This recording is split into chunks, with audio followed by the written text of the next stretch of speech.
Oh, beautiful, and he's got him. That shot of a left. দর্শক হায় রে হায়, বাংলাদেশের বিপক্ষে চ্যাম্পিয়ন ট্রফিতে পাকিস্তানের দুর্দান্ত জয়। অপরদিকে পাকিস্তানের জয় দেখে বেশ রীতিমতো বাংলাদেশকে অপমান করেছেন ভারতের সাবেক ক্যাপ্টেন বিরাট কোহলি। হ্যাঁ দর্শক, তার ওই বিস্তারিত জানতে ভিডিওটি না টেনে শেষ পর্যন্তই দেখতে থাকুন। গতকাল পাকিস্তানের বিপক্ষে চ্যাম্পিয়ন ট্রফির জন্য প্রস্তুতি ম্যাচে মাঠে খেলতে নেমেছিল বাংলাদেশ। অবশ্যই এদিন প্রথমেই টসে জিতে আগে ফিল্ডিং করার সিদ্ধান্ত নেয় বাংলাদেশ। শুরু থেকে বেশ দুর্দান্ত পারফরমেন্স করা বাংলাদেশটাই যেন এক পর্যায়ে এসে থমকে দাঁড়ায়। অবশ্যই এদিন যেন বোলিংয়ে বেশ দুর্দান্ত করেছিল বাংলাদেশ।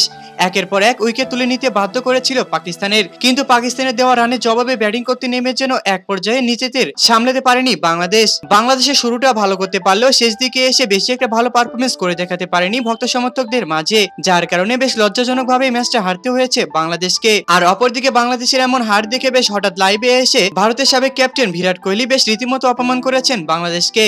তিনি বলেন, বাংলাদেশে যদি পাকিস্তানের মতো ছোটখাটো একটি দলের সাথে জিততে না পারে, তাহলে আমাদের মতো বড় দলের সাথে তারা কিভাবে চ্যাম্পিয়ন ট্রফি জেতার আশা দেখে। আমার কাছে একান্তই মনে হয় এবার আইসিসির পক্ষ থেকে বাংলাদেশকে সারাটা জীবনের মতো বাদ দেওয়া উচিত। তো দর্শক, হঠাৎ লাইভে এসে বাংলাদেশকে অপমান করা কি ঠিক কাজ করেছেন বিরাট কোহলি? তা আপনাদের কাছে কি মনে হয়? অবশ্যই আমাদেরকে এই বিষয়ে কমেন্ট করে জানাতে একদমই ভুলবেন না। ধন্যবাদ।